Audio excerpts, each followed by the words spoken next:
책을 읽어도 남는 게 없다고 느끼시나요? 단순히 더 많이, 더 빨리 읽으려는 흔한 생각에서 벗어나서요. 여러분이 읽은 걸 정말로 내 것으로 만들어줄 아주 강력한 시스템에 대해 이야기해 보려고 합니다. 우리 모두가 겪는 정말 답답한 문제죠. 몇 시간이나 공들여서 책을 읽었는데 뒤돌아서면 내용이 가물가물해지는 거요. 근데 이게 여러분의 기억력이 나빠서가 아니에요. 이건 우리 뇌의 학습 방식, 아니 어쩌면 학습이 제대로 안 되는 방식이랑 관련이 깊습니다. 이런 경험 다들 한 번쯤 있으시죠? 분명히 눈으로는 글자를 따라가고 있는데 머릿속은 하얘지는 거예요. 내가 방금 뭐 읽었지? 하는 바로 그 순간 말이에요. 이렇게 그냥 눈으로만 훑는 수동적인 읽기는요, 우리 뇌가 정보를 제대로 붙잡지 못하고 그냥 흘려보내고 있다는 아주 강력한 신호입니다. 네, 무려 90%입니다. 이 엄청난 숫자가 뭘 의미하냐면요. 그냥 무작정 많이, 빨리 읽으려는 접근법이 완전히 잘못됐다는 걸 보여주는 거죠. 이걸 마치 구멍난 양동이에 물만 계속 들이붓는 거랑 똑같은 거예요. 그럼 어떻게 해야 할까요? 기억력을 막 천재적으로 만들어야 할까요? 글쎄요.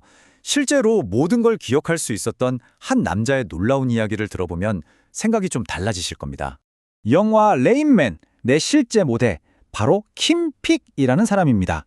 이분은 책 한 권을 딱 한 번 읽고 처음부터 끝까지 심지어 거꾸로도 토시 하나 안 틀리고 다 외울 수 있었던 메가 서번트였어요. 수천 권의 책, 지도, 전화번호부까지 그냥 머릿속에 통째로 저장했죠. 질문을 딱 들으면 당연히 킴픽이지 싶잖아요. 그런데 이 질문의 진짜 답에 효과적인 학습에 가장 중요한 비밀이 숨어 있습니다. 자, 이게 바로 핵심입니다. 단순 암기 시험, 예를 들어 역사적 사실을 그대로 읊어보세요 같은 시험에선 킴픽이 압도적이겠죠. 하지만 고차원적인 생각과 추론이 필요한 시험에서는 아마 여러분이 이길 확률이 높습니다. 왜냐고요? 완벽한 기억력과 깊은 이해력은 완전히 다른 능력이기 때문이에요. 킴픽은 정보를 처리하고 연결하는 데는 어려움을 겪었거든요. 바로 이겁니다. 킴픽의 이야기가 우리에게 주는 교훈이죠. 단순히 정보를 머릿속에 쌓아두는 게 중요한 게 아니라 그걸 내가 필요할 때 꺼내 쓸 수 있는 쓸모있는 지식으로 바꾸는 과정이 훨씬 더 중요하다는 겁니다. 그럼 그 과정은 어떻게 하는 걸까요? 해답은 의외로 간단합니다. 우리가 매일 하는 식사처럼 학습을 생각하는 거예요. 학습은 음식을 먹는 것처럼 두 단계로 이루어져 있는데 대부분의 사람들은 첫 번째 단계에만 목을 메고 있어요. 모든 문제는 바로 여기서 시작됩니다. 학습에는요, 정보를 머릿속으로 집어넣는 섭취 단계가 있고요. 그리고 그 정보가 머릿속에 제대로 남아서 나중에 쓸 수 있게 만드는 소화 단계가 있습니다. 둘 다 필요해요. 이 섭취 단계가 바로 모두가 집중하는 부분이죠. 속독밥을 배우고 온라인 강의를 막 몰아보고 하지만 섭취만 하는 건 정말 비효율적입니다. 바로 이 소화 단계, 이게 우리가 놓치고 있던 핵심입니다. 소화 과정 없이 섭취만 계속하는 건요, 학습계의 과식이나 마찬가지예요. 결국 남는 건 정신적 구토, 우리가 그걸 망각이라고 부르는 거죠. 이 말이 모든 걸 설명해 줍니다. 기억은 단순히 많이 집어넣는다고 해결되는 양의 문제가 아니에요. 어떻게 처리하느냐에 달린 바로 과정의 문제라는 거죠. 자, 그럼 이제부터 이 소화를 위한 아주 구체적이고 강력한 도구를 알려드릴게요. 바로 페이서 시스템인데요. 이 시스템은 우리가 만나는 정보를 5가지 유형으로 나누고 각 유형에 딱 맞는 소화법을 제시해줍니다. 네, 이 표가 바로 정보 소화의 완벽한 로드맵, 페이서 시스템입니다. 하나씩 차근차근 뜯어볼게요. 첫 번째, P는 절차적 정보입니다. 한마디로 어떻게 하는지에 대한 방법이에요. 이런 건 오직 연습을 통해서만 소화됩니다. 코딩책을 읽었다면 그냥 덮지 말고 바로 코드를 짜보는 거죠.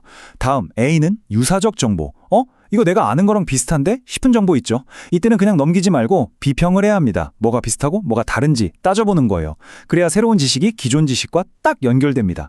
그리고 C는 개념적 정보. 무엇이고 왜 그런지에 대한 큰 그림, 이론 같은 거죠. 이건 지도 그리기, 즉 마인드맵처럼 개념들의 관계를 그려봐야 제대로 소화가 됩니다.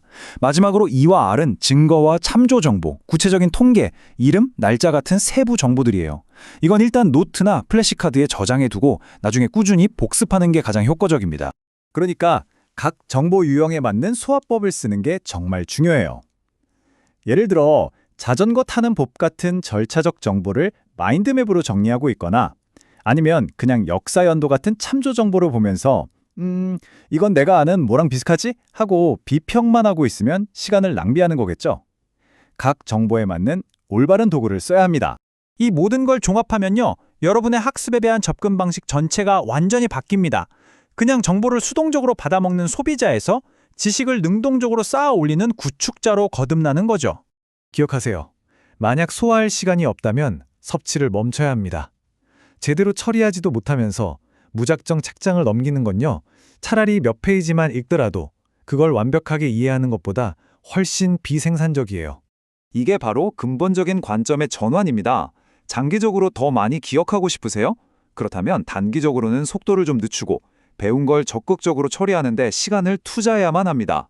자, 지금 읽고 있는 책이나 듣고 있는 강의를 한번 떠올려 보세요. 오늘 당장 이 페이서 프레임워크를 어떻게 적용해서 이 끝없는 망각의 굴레를 끊고 진짜 이해를 시작해 보시겠어요? 선택은 여러분에게 달렸습니다.